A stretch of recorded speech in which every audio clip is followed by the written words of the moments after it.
Hello दोस्तों, स्वागत है आप सभी को आपके अपने YouTube channel famous education academy पर। आज हम लेकर आए हैं आयत रेक्टेंगल। तो जो भी नए विद्यार्थी है वो फेमस एजुकेशन एकेडमी को सब्सक्राइब कर ले, ताकि जब भी हम ऐसे वीडियो लेकर आएंगे आपको नोटिफिकेशन मिल जाएगा। ठीक है, तो अब आयत के बारे में पढ़ेंगे। सबसे पहले देखो, एक आयत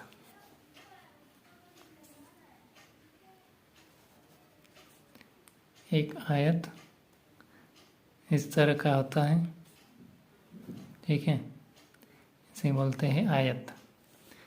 तो ये जो आयत है ये पूरा यहाँ से इसका नाम दे देते हैं ए, बी, सी और डी। ठीक है, ये इसका कोण हो गया, ये इसका कोण हो गया, ये इसका कोण, ये इसका कोण। ये आयत ए से बी, इसको क्या बोलते हैं? इसको लंबाई बोलते हैं। लंबाई यानी एल से इसको सूचित करते हैं लेंथ। इसको बोलते हैं यहाँ से बी से सी, इसको क्या बोलते हैं? चौड़ाई। इसको ब्राइड यानी बी से सूचित करते हैं। ठीक है, यहाँ भी एल, यहाँ भी लंबाई एल, यहाँ भी चौड़ाई यानी बी। ठीक है, यहाँ से यहाँ तक लंबाई हुआ, और फिर यहाँ से यहाँ एक लंबाई हुआ, यहाँ से ये चौड़ाई हुआ, और यहाँ से यहाँ एक चौड़ाई हुआ। ठीक है, तो जो यहाँ का, यहाँ से यहाँ एक जो लंबाई हुआ, यहाँ का लंबाई और यहाँ का लंबाई आपस में बराबर होता है। ये वाला चौड़ाई और ये वाला चौड़ाई बराबर होता है। इसका एक नोट लिख देते हैं कि आयत के आमने सामने भुजा बराबर होता है। ठीक है, आमने सामने भुजा बराबर, मान लो ये 10 सेंटीमीटर है तो ये भी 10 सेंटीमीटर होगा। ये 15 सेंटीमीटर है तो ये भी 15 सेंटीमीटर होगा। ठीक है, और इसका जो प्रत्येक कोण है ये 90 डिग्री का होता है। प्रत्येक कोण कितना होता है? 90 डिग्री का।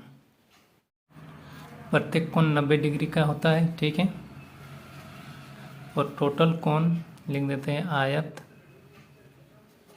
का कुल कोण का योग 360 डिग्री होता है। ठीक है, टोटल कोण 360 डिग्री होता है, प्रत्येक कोण 90 डिग्री का होता है। ठीक है, ये हो गया। और यहाँ से एक विकर्ण, मान लो यहाँ से एक विकर्ण है, यहाँ से एक विकर्ण खींच देते हैं तो ये विकर्ण हो जाता है। ठीक है, तो फॉर्मूला लिखा देते हैं। मान लो आयत का परिमाप, परिमाप क्या होता है?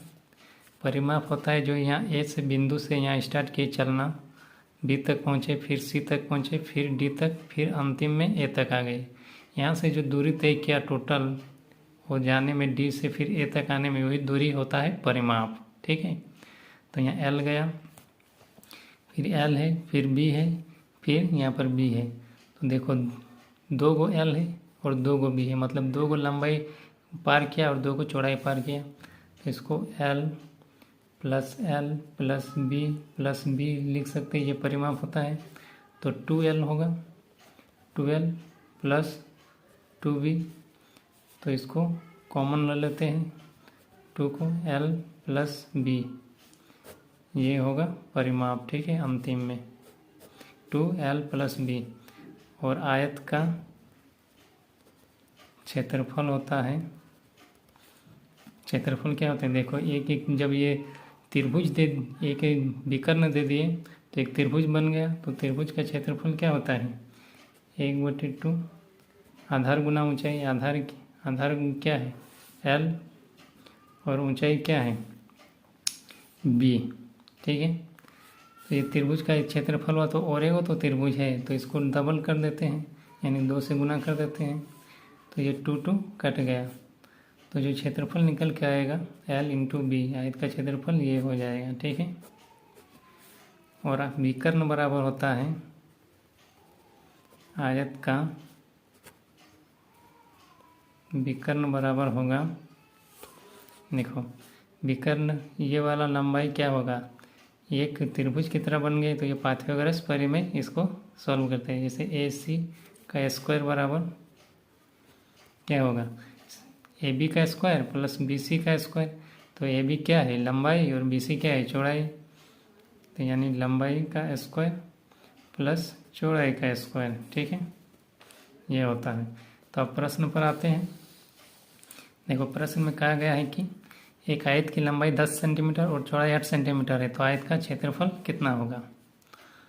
तो आयत का क्षेत्रफल बराबर क्या होता है, लंबाई इंटू चौड़ाई यानी L इंटू बी। तो यहाँ पर लंबाई कितना दिया है 10 सेंटीमीटर और चौड़ाई कितना दिया है 8 सेंटीमीटर।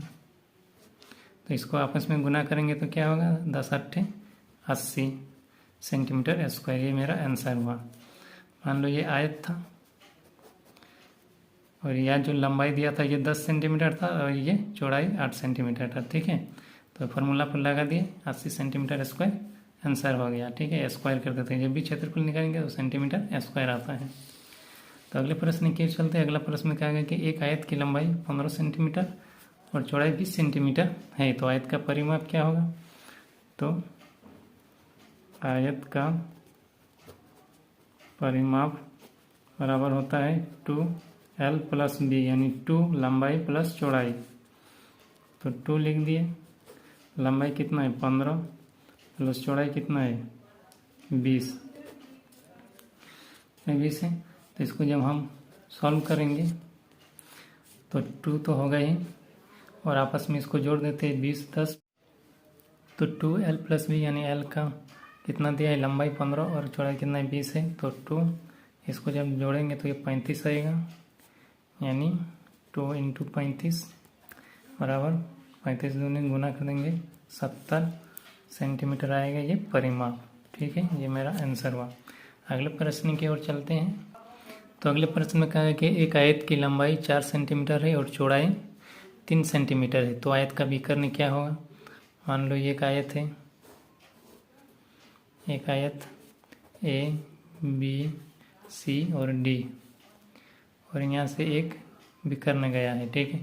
तो ये लंबाई है और ये चौड़ाई, यानी बी और ये एल। तो जो लंबाई दिया है 4 सेंटीमीटर और चौड़ाई कितना दिया है 3 सेंटीमीटर। तो विकर्ण क्या होता है, विकर्ण होता है आयत का विकर्ण बराबर होता है AC स्क्वायर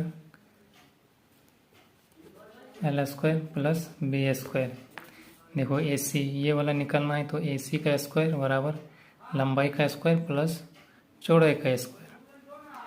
तो AC का स्क्वायर बराबर लंबाई का स्क्वायर प्लस चौड़ाई का स्क्वायर। तो AC का स्क्वायर बराबर लंबाई का कितना है 4, तो 4 का स्क्वायर प्लस चौड़ाई कितना है 3, तो 3 का स्क्वायर। तो AC स्क्वायर बराबर होगा ये 16 प्लस ये हो जाएगा 9। तब ये AC स्क्वायर है, अगर स्क्वायर को हटा देंगे तो हटाने के बाद इस जो ये हटाएंगे स्क्वायर को तो इधर रूट में आ जाएगा 16 प्लस 9।